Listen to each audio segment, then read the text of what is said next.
This is your and I want you to feel like you're part of it. So I'm going to close the chat because I know me closing it out. And I'll And keep an eye on it for you in case something yeah, urgent comes through. So yes. I am, thank you for that. I'm going to share my screen and Austin is going to kick us off. So take it away, Austin. Whoop, hold on half a sec. It went into full screen and I lost my lost my document. There we go.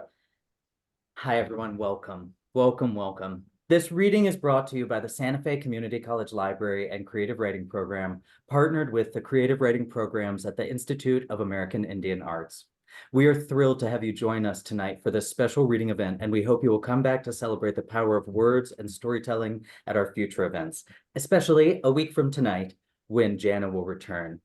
Tonight's gathering is an invitation to those who have passion for the written word. If you've ever dreamed of becoming a writer, whether you'd like to craft compelling fiction, pen evocative poetry, or explore the world of nonfiction, SFCC and IAI are waiting to hear your voice. We all believe that writing is not only a useful and practical skill, but an art form that has the potential to transform lives and connect people across time and space. Both the IAIA and SFCC writing programs nurture aspiring writers, providing them with the tools, guidance, and inspiration to take their creative passions to new heights. The faculty of both institutions are published authors and professional editors, and students at both schools work closely with professors and peers to develop, revise, and publish creative and academic writing in a range of genres and formats.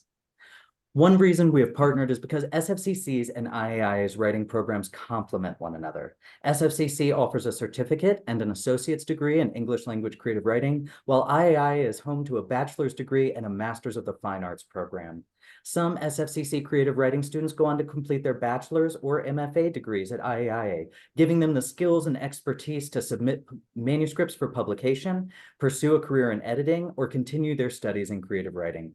Please see the chat for links to both programs' websites, where you can find more information about the offerings at both schools, including our literary magazines, Chapter House at IAIA and the Santa Fe Literary Review at SFCC.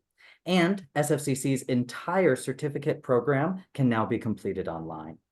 For those of you considering your own creative writing journey, we encourage you to get in touch and ask us any questions you have about our programs. Whether you're an experienced writer looking to take a single course or a complete novice ready to explore your creative potential, we have classes and resources for you, and we are waiting to hear your voice. And that is the core of this New Mexican writing program that we're so happy you all have joined us for. Thank you for coming to the writing generation. I'm Austin Eichelberger. I'm creative writing faculty at SFCC, and I want to thank everyone for being here. And I also want to thank our local press coverage for drawing in such a large and wonderful audience. And I just have to throw a shout out because Annabelle is actually a former SFCC creative writing student.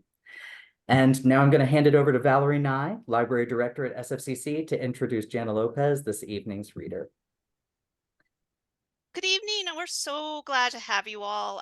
This is a really exciting event for us, and so glad you've all come together to join us in the work and celebration of reading and writing and sharing our craft. So I wanted to share the planned events for this series. You will have them on the screen. I will also send this information to everybody who has signed up for the program this evening. We'll have separate Zoom links for each session, and those will be sent out to you the morning before the session. So keep an eye on your email inbox for that information. And reserve these dates so we can all get together again and see each other. So I will stop my share here.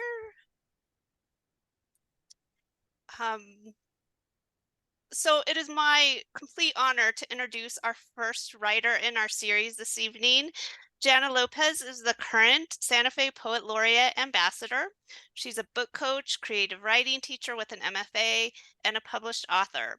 She uses psychic intuition to guide individuals into transforming their lives through fearless writing, reimagining the power of poetry, and unlearning false beliefs about writing's purpose.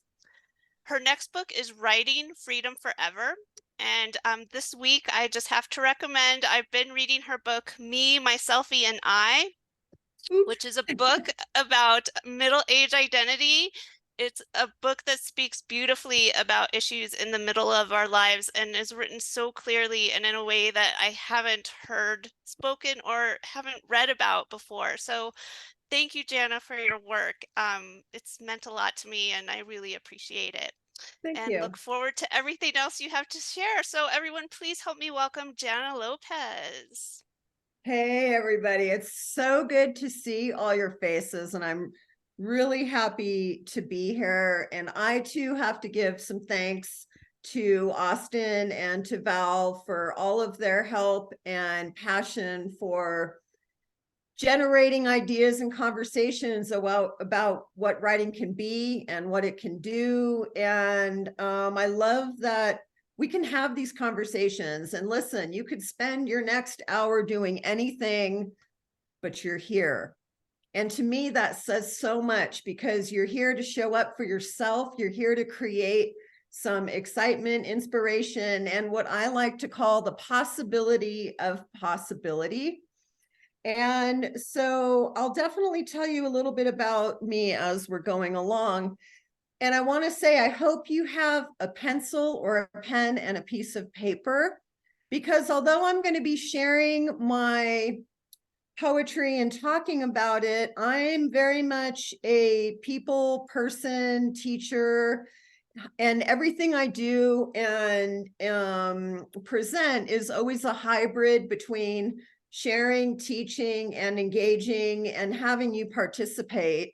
And that does mean a lot to me, because how else are we going to learn? How else are we going to grow? How else are we going to start to shake things up unless we put those pens to paper?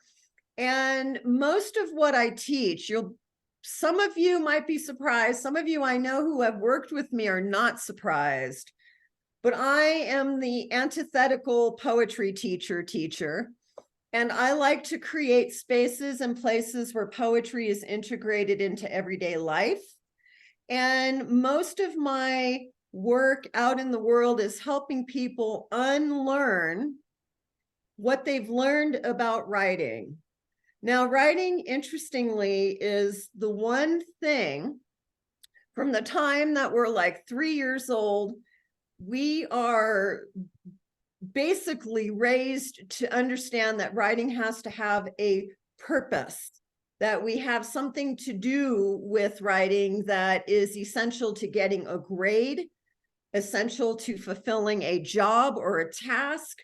We get judged and criticized from the time that we write our first Go Dog Go. And ever since we can remember, at least from my own experience, and I've worked with thousands of people, it is true that writing is the one form that we become separated from further and further and further and further and further away as time goes on. And it's unique in that it is an art form, but yet we need it to survive. We need it to get by in everyday life. We need it for work communication. We need it for emails, proposals, academic purposes, research purposes. And so I always am really struck by the fact that even though it's something that's so available to us and so amazing for us, and so inspiring, and it's all around us, it's the one thing that we keep ourselves from because of all of the embedded expectations that have been layered over time, over and over and over again, about what it's supposed to do, be, how it's supposed to go, nightmares of red pens. And it's really, the work I do is helping people gain confidence, clarity, and connection to whatever it is that they want to deeply express. And I got to tell you, writing is the one thing I think 8 out of 10 people say they want to do. And yet it's the one thing that we keep ourselves from doing. Isn't that curious? I mean, it's just so interesting to me. So from all walks of life, here are some of the fears that I know I have had and that people have that are totally legit. And people call it writer's block. I want to do away with that term. It's not a block. It's an emotional place of being stuck, or a mental place of being stuck, or a spiritual place of being stuck, or there's some expectation that goes along with it. So some of the reasons why we don't write, I just want to put those out there and get those out of the way so that as we can spend time together tonight, you're going to feel like, okay, maybe that's where that voice is coming from. And you're going to feel maybe inspired to write. And that's what I would love. So how many of you have self-judgment about what it is you're writing, how it sounds, if it's correct, if the grammar's right, if the structure's right? Self-judgment, number one. Yes. Okay. So Stanley, or Austin, Austin raised his hand. Annabella raised her hand. Jerry raised. Okay. Look at all these hands. How many of you have doubts related that what you're writing isn't as good as? Isn't as good as? My writing's not as good as. It's definitely, okay. A lot of you. How about what I have to say isn't worth anything? How many of you have had that? What I have to say isn't worth anything. You got that, Val? Yes. Okay. I can't tell you how many times and iterations I went through that. How many find that they start to write and then get overwhelmed by where they're supposed to go, what it's supposed to be, how it's supposed to sound. And so the tactical elements of writing overwhelms you. Form, structure, paragraphs, all of these things. Yes. And so if you think about it, before we even sit down to write, I want to take a nap. I'm just tired. I'm exhausted by all of the expectations, and my heart in my chest. Oh, I can feel the suffocation. Who would want to express when you've got all of these places within you that are pressing you down, and mentally, intellectually, they're having a committee meeting in your head and they're telling you all the reasons why you can't, won't, shouldn't, don't need to, how it doesn't matter. And it's exhausting, right? It's exhausting. And if I had a nickel for every time somebody's told me, oh, I've journaled my whole life. Oh, I've always written, but I don't consider myself a writer. So I want to ask you this. What does being a writer mean to you? And I would like you to write this down. Take a minute. What does being a writer mean to you? What is the definition of writer? And why aren't you one, or why are you one? And what is a writer? When you say, I am or I'm not. A writer is. How about that? We'll go with that. A writer is. And I'll just give you a moment.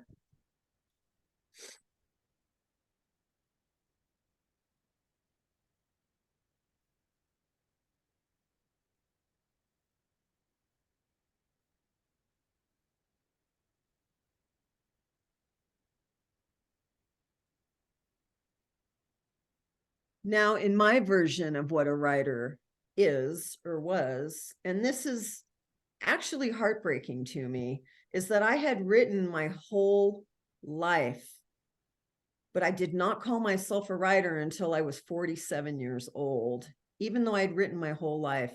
And that was when I finished, I started to finish my long trajectory of education of getting my undergraduate degree. And I mean, I dropped out of high school and I went to community college, bless you, community colleges, on and off for 10 years, and didn't go back to school until I was in my, a community college on and off for 10 years, very tenuous love relationship, love-hate.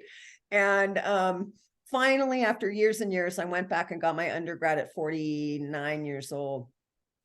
And it's shocking that I would then become, the Santa Fe Poet Laureate ambassador, the high school dropout. I went back and got my MFA at 52. And I got to tell you, it was going through the process where I then learned that if you are writing at all, you're a writer. And why do we keep ourselves distant from these big titles?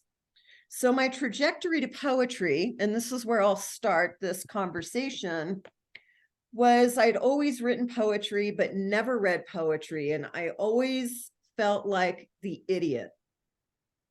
To be totally honest, when I read poetry, I felt like the idiot. I felt like it was a secret handshake. I felt like I didn't get it.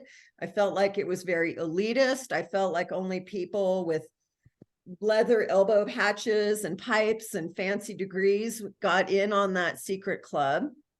But when I went back to school and got my MFA, I was exposed to an amazing world of poets and poetry, and it opened up my eyes.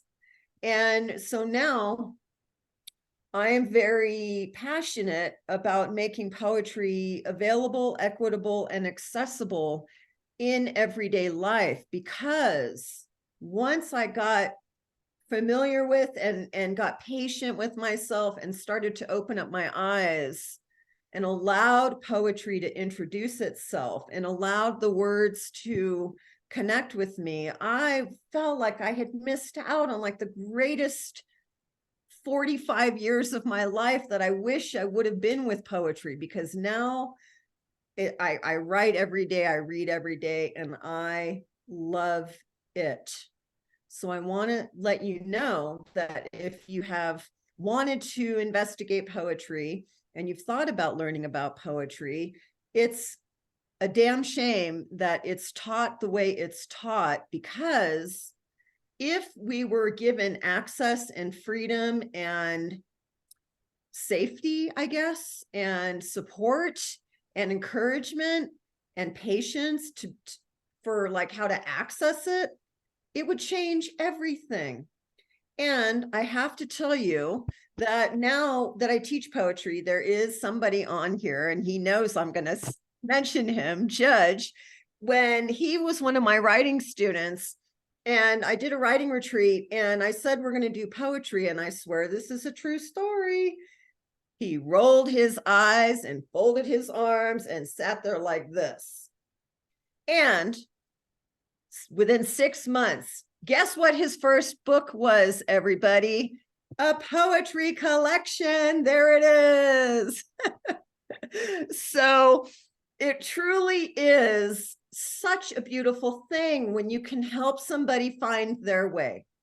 So what we're going to do is I'm going to read from my book a couple of poems. This book came out just a couple of months ago. It's my second poetry collection, and it's called Such Is.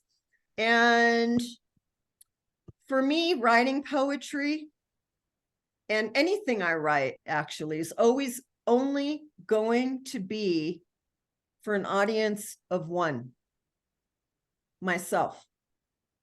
Now, it's a hard concept. Most people, when they're thinking about writing, they have put a huge mental entire city in front of them about who's going to read their work, who's going to edit it, is it going to appeal to this audience, am I saying the right words, is this going to be important, is anybody going to care?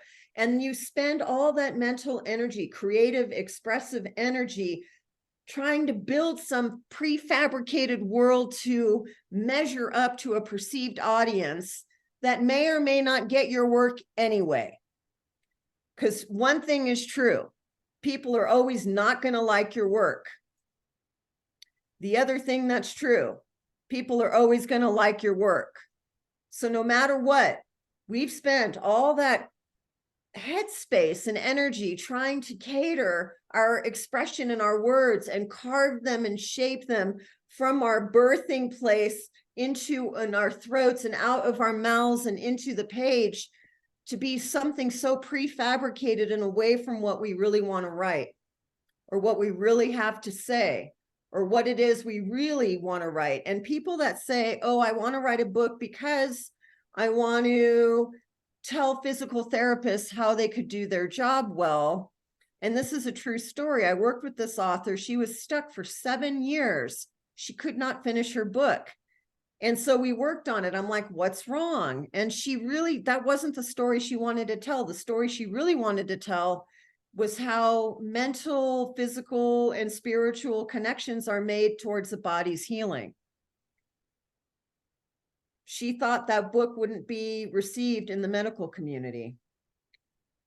So ultimately, the audience have won. So when I write my poetry, it's only always going to be for me. And if you like it, fabulous. So I call the writing world that I live in and what I teach is I believe writing is a conversation with yourself. I believe writing is a conversation with yourself. And I love that Austin at the beginning of this call talked about it being an invitation.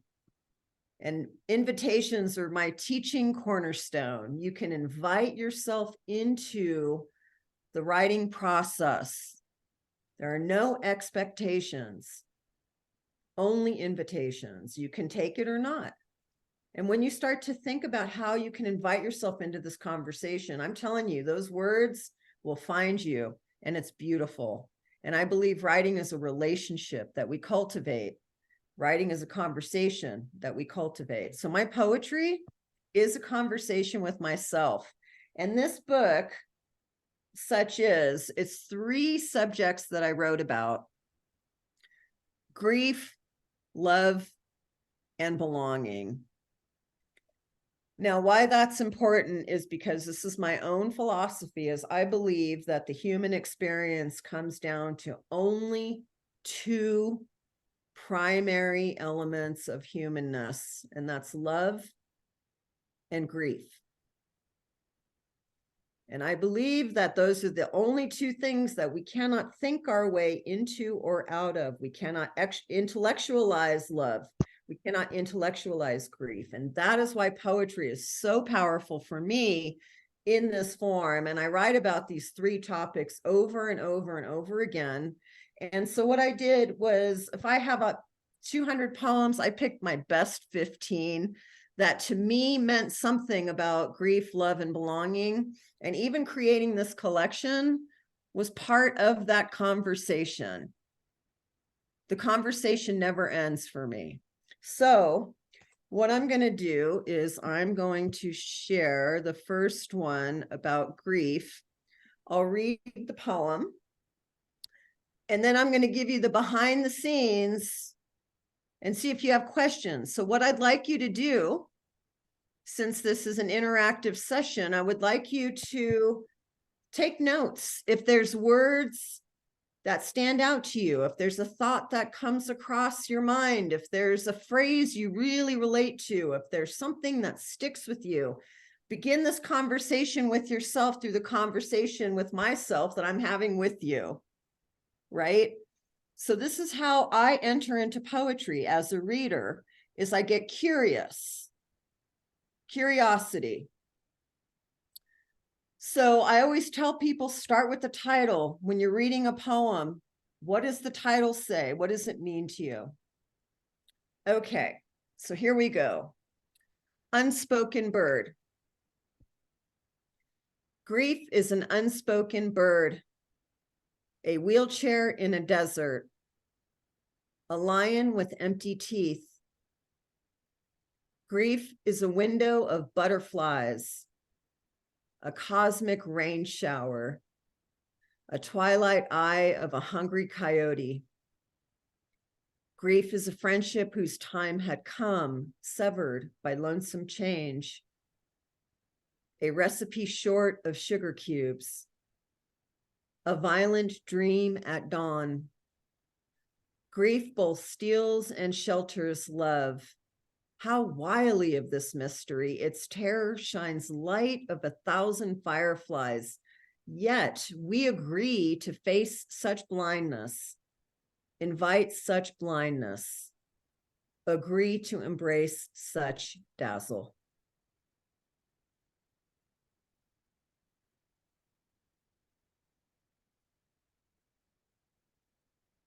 So when I think about grief and I begin to imagine all of that emotion that cannot be named, all of that emptiness that cannot be named, how do you begin to even name the unnameable, right? And that's where poetry comes in for me.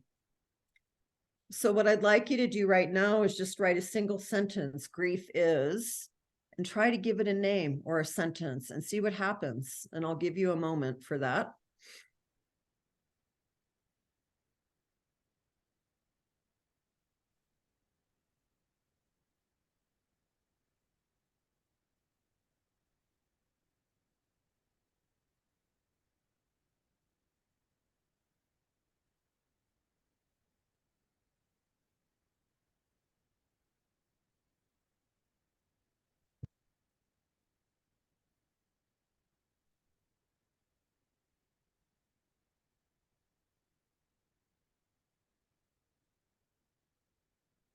And if you feel compelled, go ahead and stick it in the chat, because I'm not going to read it now, but I will read it later.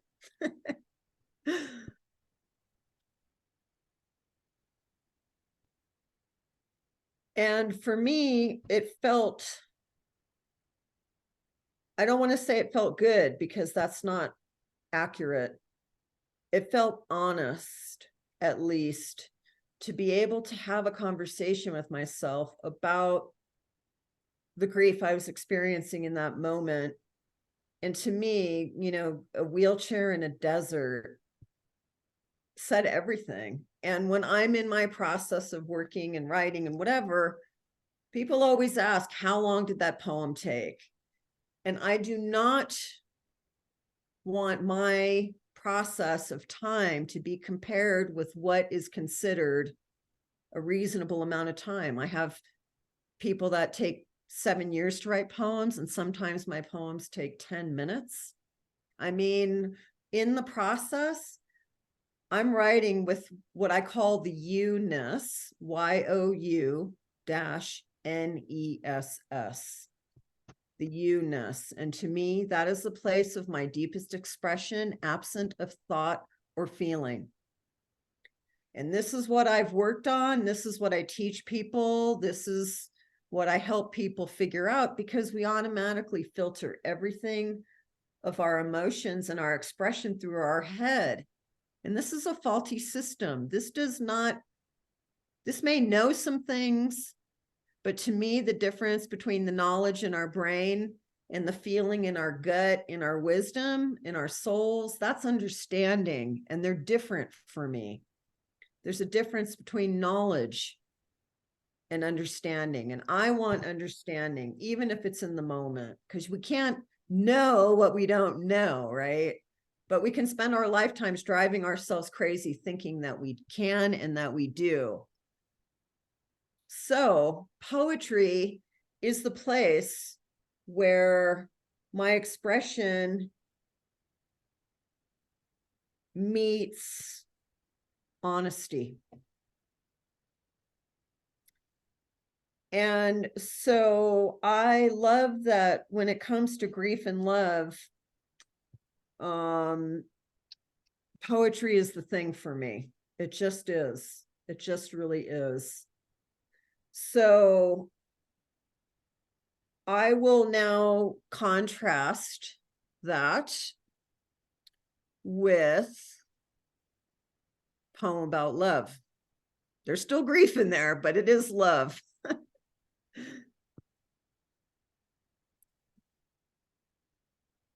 Okay. This one's called Estuary. A blood smudge emerged.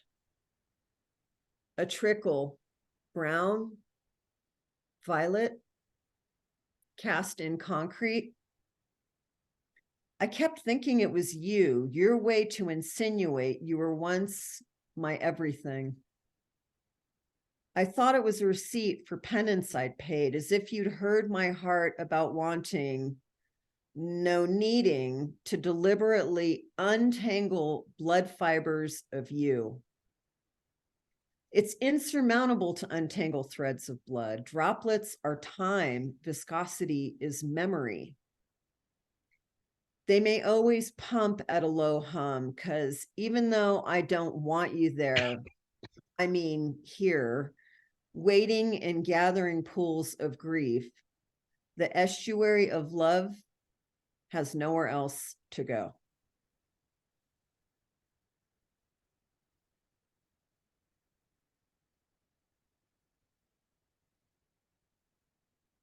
I love that poem. I do. I love this one. And I love that word estuary. And so sometimes, you know, like estuary is that place where things are settled, but the river's running into it, the ocean might be meeting it, and things are just kind of settled there. And I got that idea for that poem because I tried to imagine at the tail end of an interesting breakup, aren't they always? That, you know, I felt like this person as if he was in my fibers of my blood.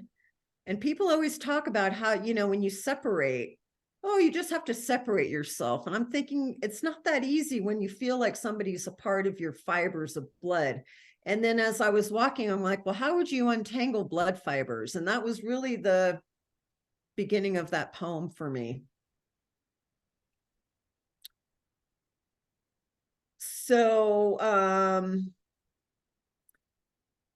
yeah, I do. I love that poem. And I got so much out of it, and I still get so much out of it. And one thing I want to let you know, like what I teach in my writing, and I talked about this last night, I'm teaching a poetry class, is the idea of resonance, how things resonate, and how our expression with ourself, we can write a poem or a piece in a moment and maybe not understand what it means, and then maybe go back a day later, a week later, a month later, a year later. I've had poems that I've unearthed from 15 years ago that meant something to me now that didn't then. It's fascinating. It's like this all chemical, magical witchcraftery. And I don't know how it happens, but when you're open to this conversation with yourself and your words are flowing and you're receiving them and then you're giving them back out and you're doing this sort of symbiotic conversation, oh, the things that come up are amazing, amazing, beautiful. And so I want you to feel like when those moments of inspiration are there, just invite yourself. I did not like The Artist's Way. I'm going to put my disclaimer out there now. That book was so not for me. And I couldn't stand that the morning page thing. I'll start Monday, as they say, I'll start Monday. Monday would come, something would happen. I didn't get my pages done. I'd feel like crap. Okay, I'll start Tuesday. Tuesday comes, I don't do it. Well, 2 days have passed. Well, I'm really not doing my morning pages. And the less I wrote, the less I could write. It was like the pressure was too much. I couldn't keep up. And the expectation, and this is why I started teaching what I'm teaching now, is once I started to invite myself into the process of writing, into this process of a conversation, I could take the invitation or not. The pressure was off. And the one thing I teach is you cannot beat creativity into submission.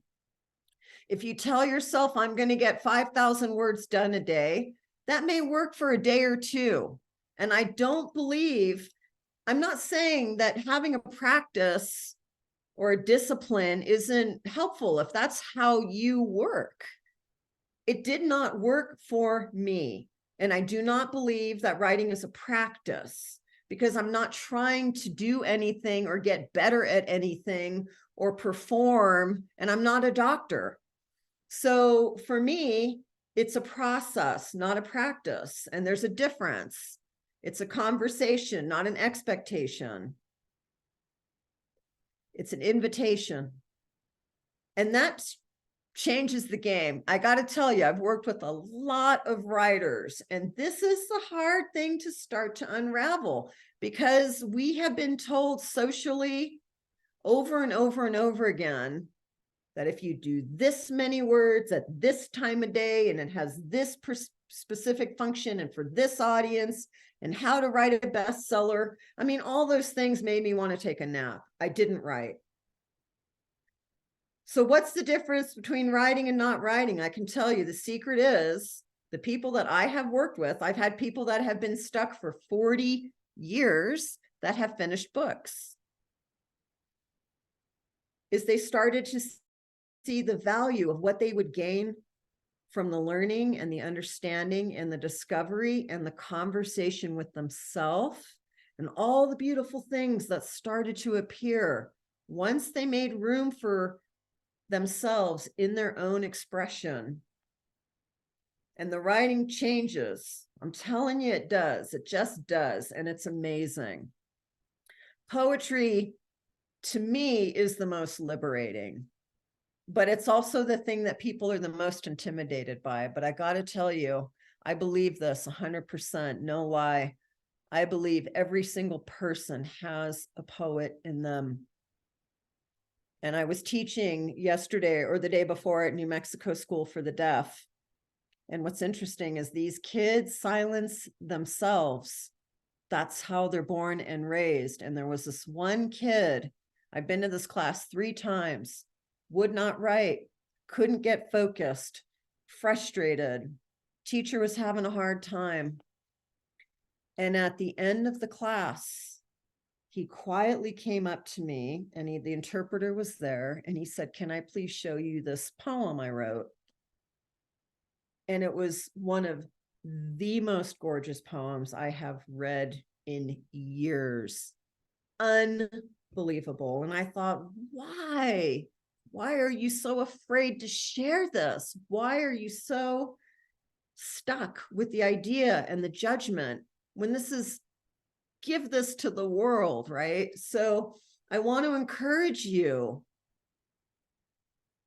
Don't let your words stay stuck in your throat. Don't die with your words in you. Don't wonder that you have to write someday. This is it. Let writing be the thing that you invite yourself to do as part of your life, not something you're going to do when you have time. Because guess what? You're not getting any more time. This is it. There's no magic fairy dust that gives us more time. So you have to get with what is, find your inspiration, and invite yourself and just write whatever you see. There's 3 things I talk about. Number 1, observation. Observe what's around you. So taking a look around you right now, what do you observe? The second thing, curiosity. What does this mean?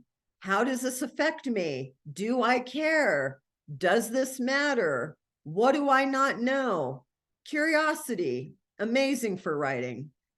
And then the last thing is invitation. Invite yourself. Make space, 5 minutes a day. I don't care. When you're in the grocery store, use your phone, use your notes. I've written a lot of poems while I've been walking and talking into my phone. You're going to be in your car, sitting in traffic somewhere someday, depending on where you are in the world. Use your phone. So what I'd like you to do is to put in the chat one thing that you've gotten out of tonight so far that I've said, one thing that's staying with you, because I'm usually a lot more interactive, but there's 34 of you and I only have so much time, but I do want to read your comments later. So one thing that you've gotten out of what I've said so far, if anything. See, now I opened up the chat box. Look at me. I'm like a little, I can't help myself. The cat that has to jump in the box. But I already see some beautiful things about grief. I cannot wait to read these. So, okay, I'm closing the chat box because I know me. I'm gonna keep jumping in the box. Looking at writing as a conversation with yourself will change your writing. It will, Jerry. I promise. I promise. And I've got some students on here that have worked with me for a while that will tell you. There's Judge. He's going, yep, whoop, whoop. So, okay, I'm closing the chat because I'm going to get lost in your abyss. So I think what I'm going to do while you're still going ahead and filling up that chat box, because I want to see, is I'll read my third poem. And by the way, did you like those two poems? Grief, did you like Unspoken Bird or Estuary? I'm going to look at the comments, or not that I'm going to look comments. I'm going to look at the people. Okay, I see a heart from Jude. Thank you. Thumbs up from Judge. Cool. Kelly's giving me a heart. Felice, Alejandra, Raj, Zoe. Cool. I'm glad you like those poems. I love those poems. And if you like them, that's great. Okay. Thank you, Berta. I'm glad you liked that too. Emily, I'm glad you liked Unspoken Bird. Yes. So, all right. So there is a swear word in this next poem. We're all adults. I can't help it. Sometimes it happens. So I'm not going to change it for the sake of, it just is what it is. So it's just part of the poem. What am I going to say? All right. So what I'm going to do is I'm going to read this poem and I'm just going to talk about it a little bit. And then I think I will open it up for, I'll have you do one more writing thing, and then I'll open it up for questions and comments and stuff. Does that sound good? All right. Here we go. So as I said, the themes were grief, love, and belonging. So I thought I would include this poem called Belonging.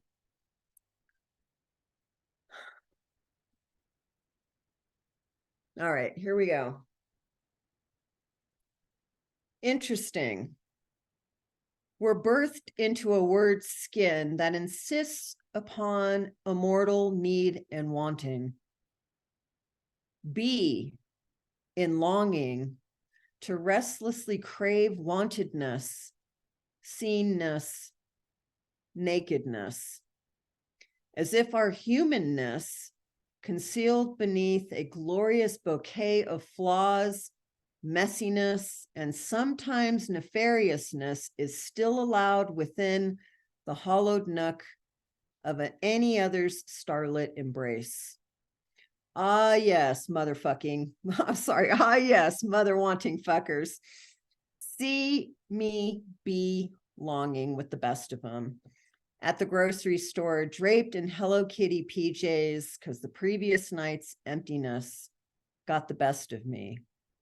There may be whiskey dew tart beneath tongue, but where we now reside here, shadowed by cold fluorescent illumination, wandering a canned soup aisle is of no consequence. Forlorn flannels and a steaming heart smothered by dirt pray to a black angel of mercy. She's all that. Her vastly sovereign ebony wings nestle a paper doll version of me. And so it be. Since time before time, for I cannot know her suffering. I cannot know her sacrifices. I cannot know how her moonlit blackness was emptied from constellations of longing's inequity. So I be in a way she longs to herself. I melt within my black angel of mercy's galactic groove. I can't help myself. The gravity of her grace and fortitude are blinding. Yet I am what she sees. I am what she dreams selflessly. I am what she consecrates as ephemeral. And that's it. Belonging. I like that poem too. Really do like that poem.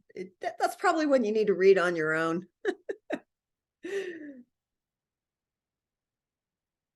So the idea of belonging, it's something I've struggled with, and I'm fascinated with the word that is supposed to tell you you belong, tells you you have to long. Isn't that fascinating? It's so trippy to me. So the concept is already messed up. It's already a lie. It's already elusive. I already am not in. I already don't get it. And so that's how I have a conversation with myself, because I don't know how many of you have ever thought about that word belonging. Have you ever questioned that it's two words, to be in longing? Oh, that's so messed up. It's so unfair. The injustice. And so I strive and seek belonging. It's my thing. It's my lifetime of trying to figure it out. So what I'd like you to do is to take a few minutes right now and just write, what does the idea of belonging mean to you? Just in a sentence or two. And if you want to share them in the chat, go for it. But if not, just go ahead and write it on your own paper. Open up your own conversation with yourself about the idea of belonging. What does it mean to belong? How do you know you belong?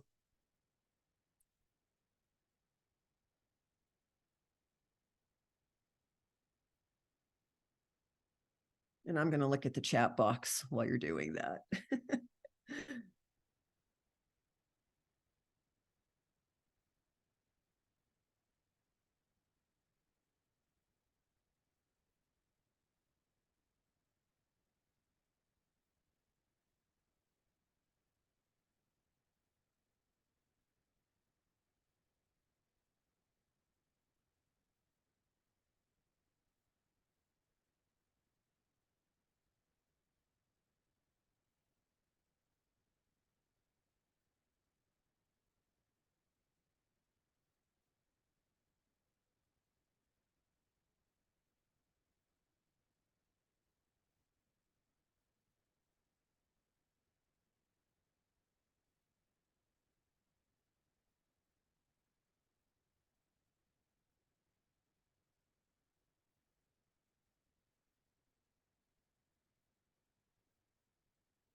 Feels good just to give yourself that moment to write and reflect. And I do feel like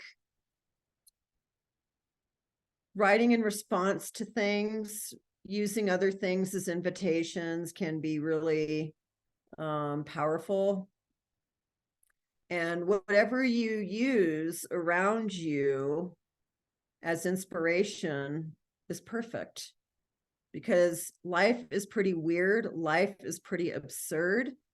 And writing doesn't always have to be heavy and dark. Sometimes it's funny and absurd and just kind of ridiculous. So I write about all kinds of things. It's not always just heavy. But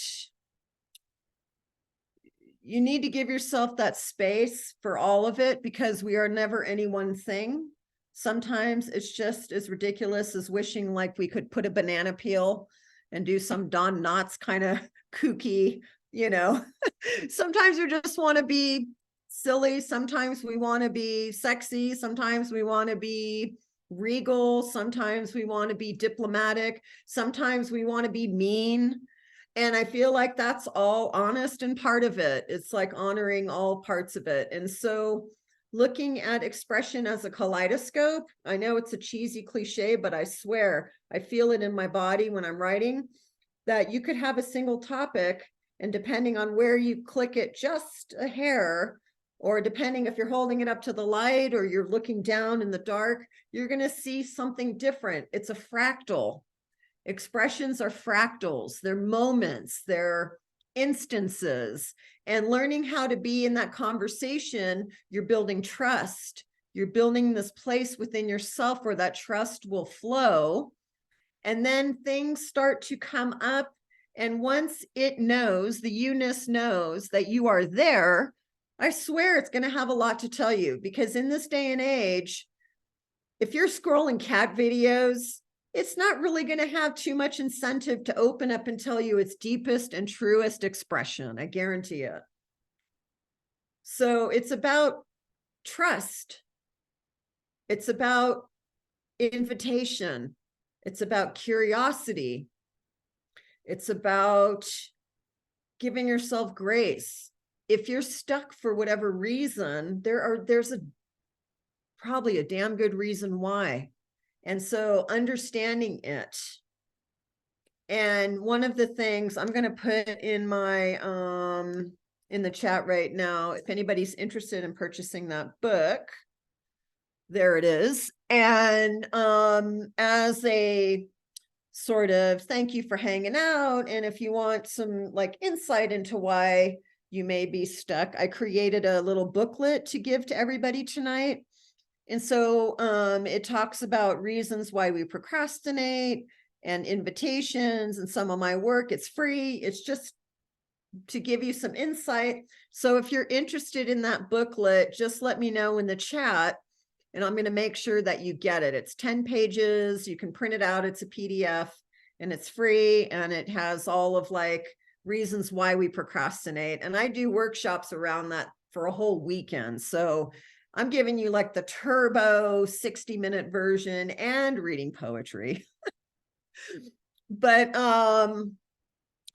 I would really just love to open up, if that's okay with Val, if anybody has any questions or comments, I would love to open it up. And I'll just close with like saying about poetry, it's the most beautiful, informative, freeing, interesting, dynamic ways you can converse with yourself. And it really does change the game of your conversation with yourself. Yes, my friend Judge. Good evening, Janna. Great to see you, and welcome everyone. My name is Judge Kemp, and as Janna mentioned, working with Janna, I was able to do something I never thought I could do.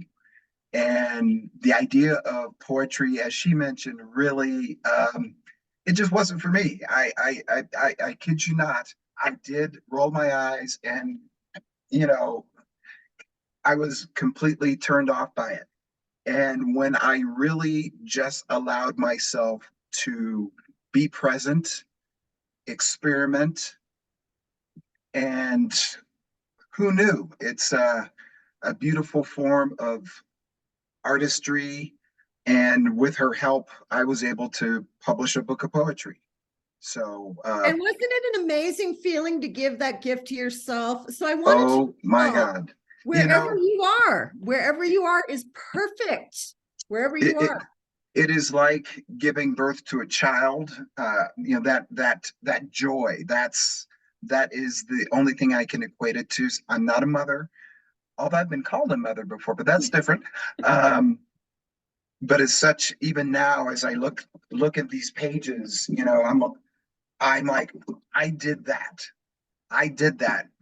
And like Janna, I write frequently. I still write poetry. I also have a blog, so I'm always writing. And so I encourage all of you, follow your heart, follow your passions. You can do it. Yeah, I mean, Jed showed up in my class. I did a class online from the pandemic, and he had observed in the distance, I'm not a writer. I'm not a writer. I don't know. And everybody's so tender in those first few baby steps of wanting just to, can I do this? I really want to do this, but I'm afraid to do this. And I understand that vulnerability. And he came on, and just by being here, you're taking a step, and you have to understand you've already shown up for yourself. You're already creating a different trajectory in your pathway of your writing. You're already going to hear my words in your head. God help you. When you like, it's already in there. We're inevitably intertwined now. And you're going to start thinking about invitations, and you're going to start thinking about conversations, and you're going to start thinking about poetry being all around you. It's already inevitable. You're already in that pathway. And so figuring out what keeps you not stuck, I don't like that word, but what keeps you from expression? What keeps you from possibility? What are you afraid of? What are you afraid of? What stops you? And the energy and the time that you put into fighting yourself. I really should be writing. Why am I not writing? Why can't I get this done? I'm calling myself every name in the book. You know, like I've done that. I've called myself, I berated myself. I have criticized myself. I have beat myself up. And all that energy of doing that is more energy than actually sort of breathing into what's getting with what's stopping you, and sort of relearning and unlearning expectations, opening yourself up to a conversation, finding inspiration, being curious, and just continually inviting yourself over and over and over again. It's magnificent. It really is magnificent when people start to open up. I see it every day. I'm the most luckiest person in the world to do what I do, because I help people realize dreams, get clear, find their expression. I've worked with kindergartners. I worked with somebody who's 96 years old. It doesn't matter where you are, where you've been, how you haven't written, all the books you said you were going to write and haven't written. I don't care about any of that. It's about meeting yourself where you are right now, starting a new conversation, giving yourself grace, recognizing you're building a relationship, one that's based on love, based on clarity, based on confidence, based on freedom. Does anybody have any questions or comments? And I'm happy to answer, you know, if you're just really saying, oh, there's something I really want to know, and how do I get started? Anything at all. This is about writing generation. This is why Santa Fe Community College wants you to be writing. They want you to be open, and here we are. So I'm here to help you with whatever you are thinking or struggling with. Fiction, nonfiction, poetry, memoir. I have done it all.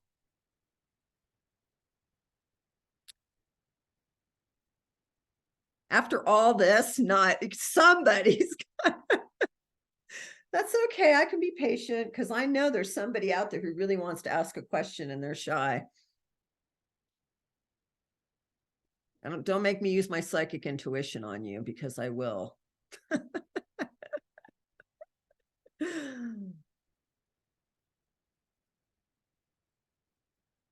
All right.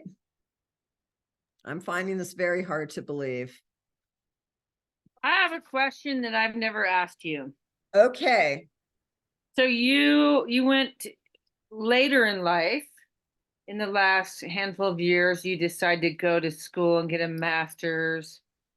And what inspired you, or how long was it before you published your first book? And And how'd you do it? Did you have a guide, or how did No, that? I love that question. So you're asking three questions. So my first book, I talked about writing it for 4 years, and I felt like a piece of you know what, talking about writing that book and not actually writing that book, because the dissonance between the two of telling people I was writing a book and not writing a book made me very uncomfortable. But it took me about 1.5 years to finish it. It's a memoir. It's called Me, My Selfie, and I. And Val has alluded that she has been reading it. And thank you. I can't wait to hear what you think.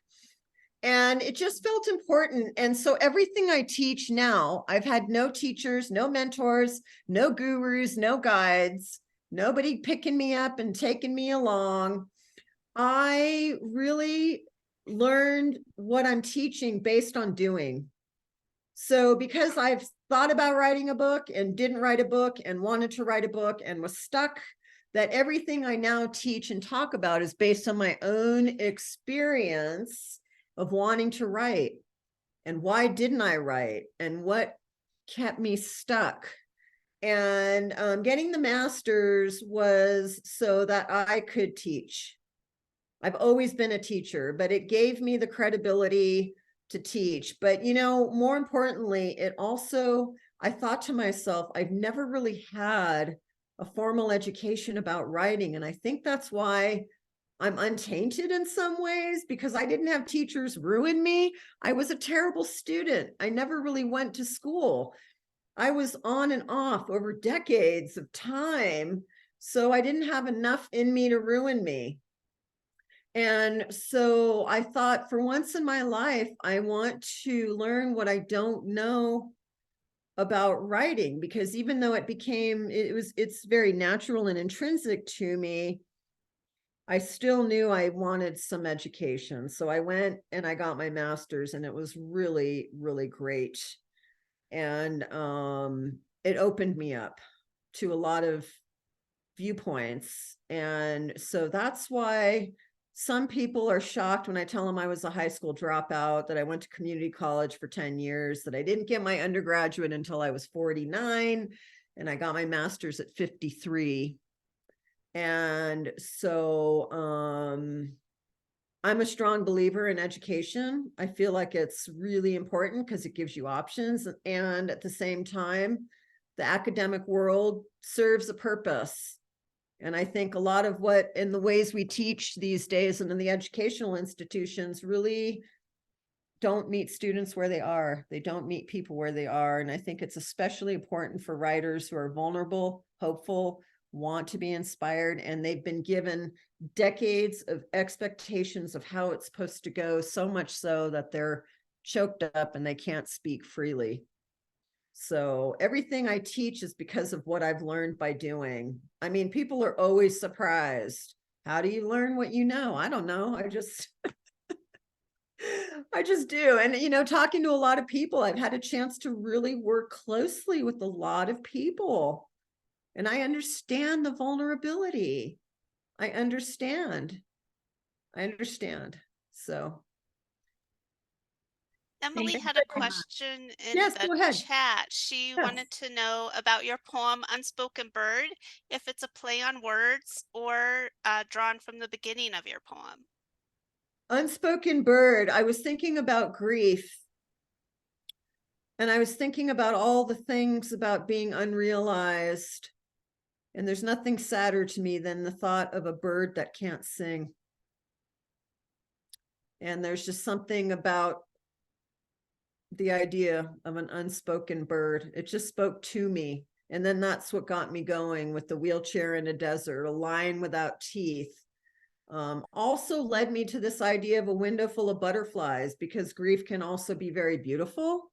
You can feel a lot of love. I felt more love when my grandmother died than I thought possible. So does anybody else have any other questions, comments? So I hope you had a chance to generate some writing today. If you haven't been writing in a while, I hope you got something written. I hope it felt good just to be here in the space to write.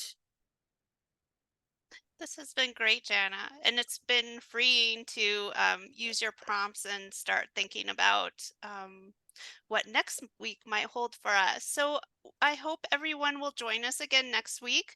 I'll be sending out a different Zoom link for the meeting next week, and I'll be sending it out next Wednesday morning. So it'll be near the top of your email when you're looking for it next week. And I just want to thank you so much, Janna, for this evening. It's been inspiring and so exciting to be thinking about writing and working with you all. I feel a sense of community, even though we haven't talked amongst ourselves. Just to be able to write in community is really powerful. And I appreciate all of you for being here and your work and commitment to that. Yeah, just stay open, stay open and invite yourself, be curious, give yourself grace, be curious about what things can lead to. And yeah, it's always my pleasure and my honor. And we got everybody's email who's interested in that booklet, and it does talk about like reasons why people procrastinate and some things about poetry. It's just kind of a hodgepodge that I created for tonight. But I look forward to reading all your comments and reading your work, reading what's you're feeling and thinking and experiencing. And good for you for being here tonight. And if you're listening to the recording, good for you for listening to the recording and just for signing up, because that is a step forward and you are showing up for yourself. And that's amazing. All right, we'll see you all next week. Have a good evening. Thanks, everyone.